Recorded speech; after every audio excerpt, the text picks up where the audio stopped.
সোনার মানিকেরা বাদাম ভাই জানেরা আকাদে মুসলিম ভিতরে উল্লেখ করা হয়েছে নবী রাসূল পৃথিবীতে যারা আছে সব পয়গম্বর হলো মাসুম। আল্লাহর ওলি যারা তাদের দ্বারা ভুল হতে পারে, ভুল পুরা সংগঠিত হতে পারে, ভুল হতে পারে, কিন্তু তারা হলো মাহফুজ। আমার আল্লাহ তাআলা তাদেরকে হেফাজত করে। কেমনি করে হেফাজত করে চিন্তা ভাবনা করতেছে, হেফাজত কেমনি করে করে আল্লাহর বান্দা রাতের গভীরে ঘুমায় আছে, আল্লাহর ওলি ঘুমায় আছে রাতের গভীরে, ঘুমন্ত অবস্থায় স্বপ্নের ভিতরে দেখতেছে সে ইন্তেকাল করছে, মারা গেছে। কি হয়েছে? মারা গেছে। মারা যাওয়ার পরে কিয়ামতের ময়দান কায়েম হয়ে গেছে।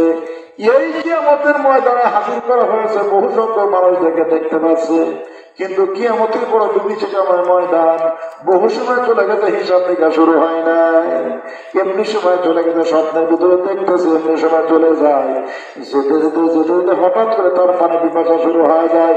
পানি পিপাসা পেতে পেতে পেতে পেতে এমন পানি পিপাসা মনে হয় কলিজা ফেটে আল্লাহর ওলি মারা যাবে, মারা যাবে। ইতিমধ্যে দেখে আল্লাহর একজন বান্দা পানি নিয়ে ঘুরে বেড়াচ্ছে, একটা গ্লাস বালতি হাতে করে। এখন তো নাই আগের যুগে, আগের যুগে কিন্তু দাসুরি হাট, টেবনে হাট, দাবনের হাট, ওই যে চোদ্দ বৈশাখ জ্যৈষ্ঠী মাসে ওরা ওই যে একদিকে গ্লাস থাকতো আর টিনের একটা ওই বুড়ি থা টিনের মতো, কিন্তু ওর কাজ লাগায়, ওর ভিতরে বিস্কুট থাকতো। কি করো দেখেন না, বিস্কুট নিয়ে ওরা ঘুরে বেড়াতো, আর বালতি করে পানি নিয়ে ঘুরে বেড়াতো, একটা করে বিস্কুট দিত, এক গ্লাস করে পানি, টাকার বিনিময়ে তারা বিক্রি করতো। মানুষের অত্যন্ত পানি পিপাসা, কারণ তখন তো এরকম বিভিন্ন জায়গায় কল বা পানির এরকম ব্যবস্থা ছিল না, দূরত্ব চলে যেতে হবে, কিন্তু তারা হাটে বাজারে দূরত্ব মানুষেরা আসছে, বহু দূরের থেকে কিন্তু তারা হাটের আপনার বাজারের জন্য তারা চলে আসতো। ওই সময় তো এখন যে কোনো জায়গায় যে কোনো বাজার তারা পাওয়া যেত না, যেত কি ছোট এরকম করে পাওয়া যেত না। সোনার মানিকেরা বাদাম ভাই জানেরা ওরা এরকম বিক্রি করতে, মানুষেরা পিপাসা নিবৃত করতো, এবং তারা কি করতো, ওখান থেকে কিছু আপনার বিস্কুট খেতে বা পানি পান করতো। আল্লাহর ওলি বলেন, আমি দেখি আল্লাহর একজন বান্দা বালতি ভরে পানি নিয়ে গ্লাসকে ঘুরে বেড়াচ্ছে, আর উনি পানি পান করাচ্ছে। আল্লাহর বান্দা দেখে আমি হাজির হয়ে গেলাম, ই আল্লাহর বান্দা, আমি পানি পিপাসার্থ, আমার কলিজা ফেটে যায়, কখন যেন আমি মারা যাবো, হিসাব নিকাশ তো শুরু এখনো হয় নাই, আমাকে এক গ্লাস পানি দেয়। আল্লাহর বান্দা মানে পানি আমি দিই না, বিনিময় আমাকে দিতে হয়, তাছাড়া পানি দেই না। বলে বিনিময় কি টাকা মানে টাকা নেই না, এক গ্লাস পানি ওই ব্যক্তিকে দেওয়া যাবে। 2070 বছর যার ইবাদত আছে, তাহাজ্জুদের মানুষ, এরকম ইবাদত যদি 70 বছর থাকে, ওই আল্লাহর বান্দাকে এক গ্লাস পানি দেওয়া যাবে, তার বিনিময়ে, তাছাড়া আমি পানি দেই না। আল্লাহর ওলি চিন্তা করলেন, আরে আমার তো 70 বছর ইবাদত আছে, কি আছে, আর কার আছে 70 বছর ইবাদত আছে। চিন্তা করছে কি, এত বছর ইবাদত করলাম, আমার আল্লাহ তাআলা বলছেন, বলিয়া ইবাদি আল্লাযিনা আসরাফু আলা আনফুসিহিম লা তাকনাতু মির রাহমাতিল্লাহ ইন্নাল্লাহা ইয়াগফিরুয যুনুবা জামিআ ইন্নাহু হুয়াল গফুরুর রহিম। মাবুদের যে রহমত লাগবে, এইটা কেন লাগবে, আমার ইবাদতের দ্বারা, আমলের দ্বারা তো পার হয়ে চলে যাবে। এইটা চিন্তা, কথা এটা চিন্তা না।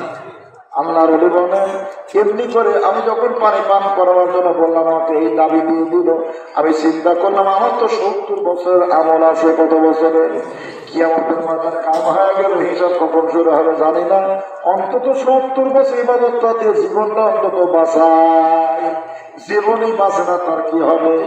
এইবার বলতেছে আল্লাহর বান্দা, 70 বছর আমল আছে, আমাকে এক গ্লাস পানি দেন, বলে তাই মানে হ্যাঁ, পানি ভর্তি করে এক গ্লাস পানি তাকে দিয়ে দেওয়া হলো। ঠিক আছে, আপনার 70 বছর আমলের বিনিময়ে এই এক গ্লাস পানি আপনাকে দিয়ে দেওয়া হলো।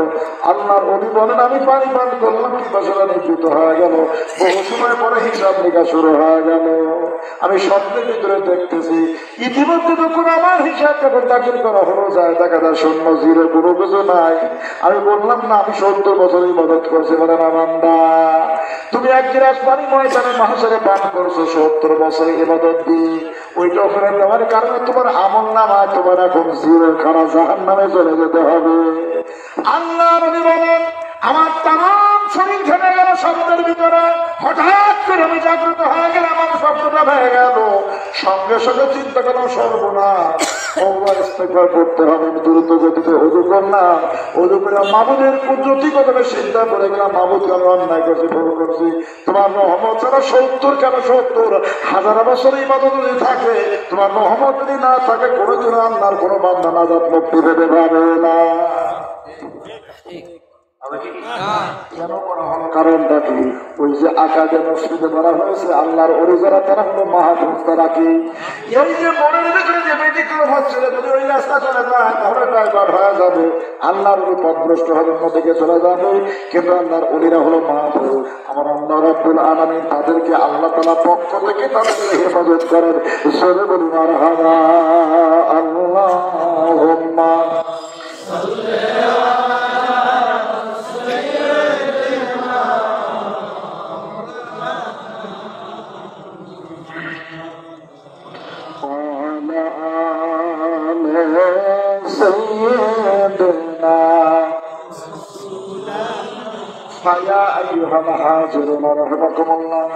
তাহলে যুবককে ডাকতে হবে, যৌবনটা কোন পথে ব্যয় করছো?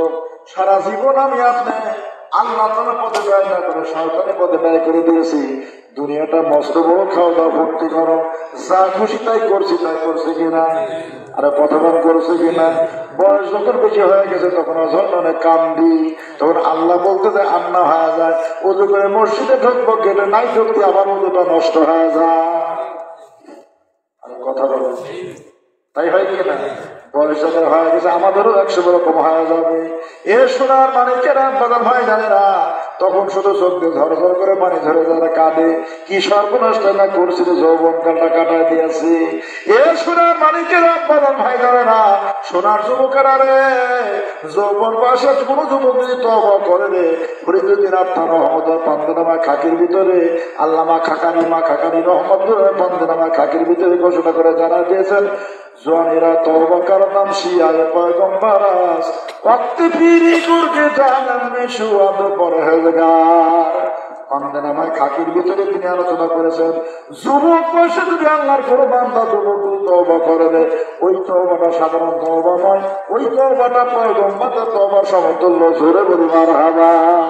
কার তওবা? তাহলে সোনার মালিকেরা বাজার ভাই জানেরা, গুনাহ করছে, অপরাধ করছে, অন্যায় করছে, টেনশনের কোনো কারণ নাই।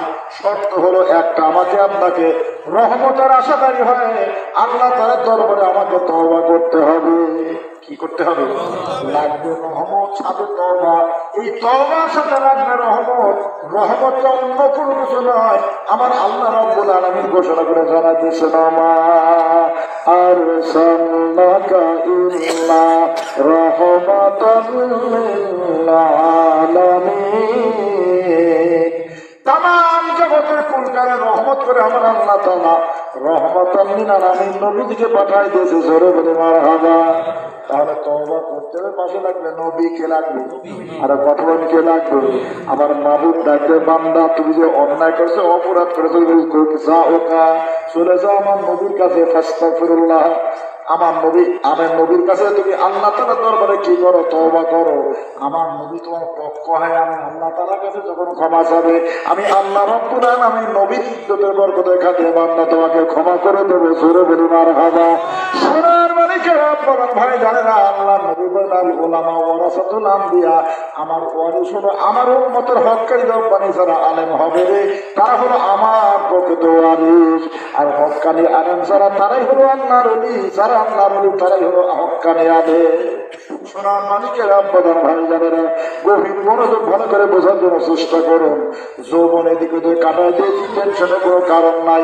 রহমতের আশাদারী হয় যদি তওবা করি, আর নবী অথবা না নবী যদি আমার পক্ষে সুপারিশ করে, আমার আল্লাহ তাআলার দরবার আমার পক্ষ থেকে ক্ষমা চাই, আল্লাহ রাব্বুল আলামিন ওয়াদা করেছেন অবশ্যই আমার আল্লাহ তাআলা আমাকে আপনাকে ক্ষমা করে দিয়ে দেবে। আমার আল্লাহ রাব্বুল আলামিন আমাকে আপনাকে মাফ করে